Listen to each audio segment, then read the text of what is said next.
क्या आपने कभी बहुत गहराई से यह सवाल खुद से पूछा है कि कुछ लोग बिना किसी का बुरा किए भी बार बार टूटते क्यों हैं और कुछ लोग दूसरों को चोट देकर भी लंबे समय तक सफल, सुरक्षित और खुश क्यों दिखाई देते हैं? यही वह प्रश्न है जहां आकर इंसान के भीतर सबसे बड़ा भ्रम जन्म लेता है। यही वह मोड़ है जहां बहुत से लोग कर्म पर से विश्वास खो बैठते हैं और यहीं से यह वाक्य निकलता है, अगर कर्म सच में होता तो बुरे लोग ऐसे खुलेआम क्यों जी रहे हैं? लेकिन परमहंस योगानंद जी कहते थे, तुमने अभी जीवन की पूरी कहानी नहीं पढ़ी है। तुमने सिर्फ एक अध्याय देखा है, आखिरी नहीं। यह संसार संयोग से नहीं चलता, यह संसार शोर से नहीं चलता, यह संसार दिखावे से नहीं चलता, यह संसार न्याय से चलता है। लेकिन ऐसा न्याय जो अदालतों में नहीं दिखता, जो तुरंत फैसले नहीं सुनाता, जो बहुत शांति से, बहुत गहराई में काम करता है। इसी अदृश्य न्याय का नाम है कर्म। कर्म कोई डराने वाला नियम नहीं है, कर्म कोई बदला नहीं है। कर्म जीवन का सबसे ईमानदार दर्पण है। आप जो देते हैं, सम्मान या अपमान, प्रेम या छल, सहारा या चोट, वह सब कहीं लिखा जा रहा है। आज नहीं तो कल नहीं, लेकिन ठीक उसी क्षण लौटेगा जब आपकी आत्मा उसे समझने के लिए तैयार होगी। परमहंस योगानंद जी कहते थे, कर्म कभी तुरंत जवाब नहीं देता, लेकिन वह कभी भी बकाया नहीं छोड़ता। और यही बात सबसे ज्यादा लोगों को भ्रमित करती है, क्योंकि अगर हर कर्म का फल तुरंत मिलने लगे तो मनुष्य सुधरेगा नहीं, डर जाएगा, और डर से बदला हुआ इंसान भीतर से कभी नहीं बदलता। इसलिए कर्म आपको समय देता है, समझने का, जागने का, सुधरने का। लेकिन इसका अर्थ यह नहीं कि कर्म भूल जाता है। कर्म इंतजार करता है उस क्षण का जब आप सीखने के लिए तैयार हों।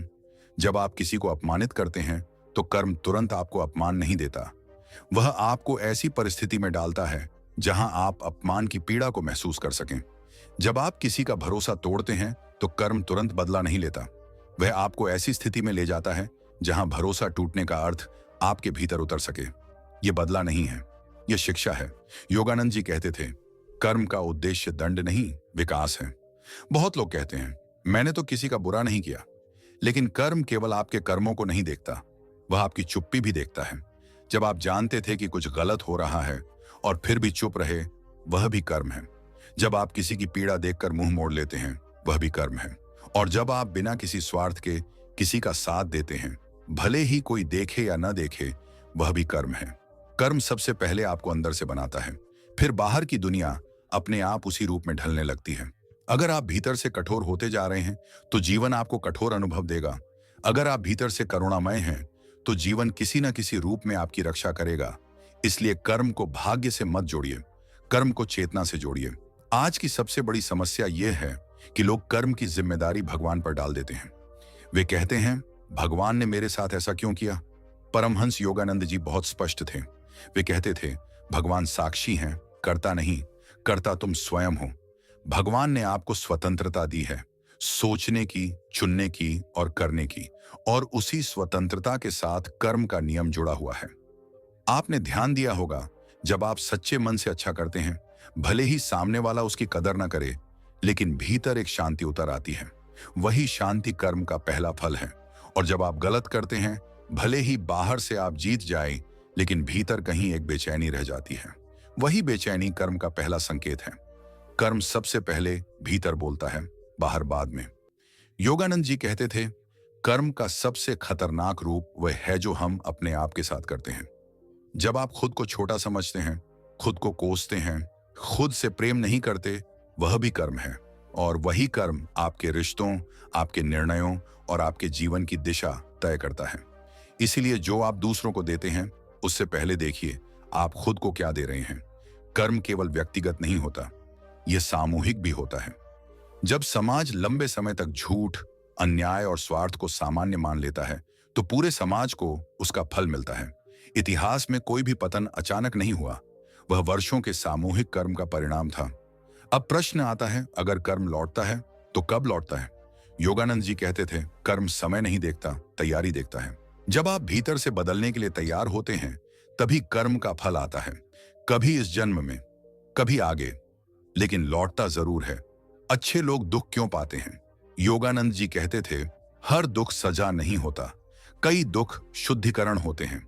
जैसे सोना आग में तपकर शुद्ध होता है, वैसे ही कुछ आत्माएं दुख के माध्यम से अपने पुराने संस्कारों से मुक्त होती हैं। अक्सर अच्छे लोग इसलिए ज्यादा सहते हैं क्योंकि वे सहने की क्षमता रखते हैं। जीवन परीक्षा उन्हीं से लेता है जो उत्तर देने योग्य होते हैं। अब एक और गहरी बात, आप केवल इस जन्म के कर्म नहीं भोग रहे, आप पुराने कर्मों की परछाइयों से भी गुजर रहे हैं। लेकिन वर्तमान कर्म इतना शक्तिशाली होता है कि वह पुराने कर्मों को भी बदल सकता है। इसलिए आध्यात्मिक व्यक्ति कर्म से डरता नहीं, वह कर्म को सुधारता है। क्या कर्म से ऊपर उठा जा सकता है?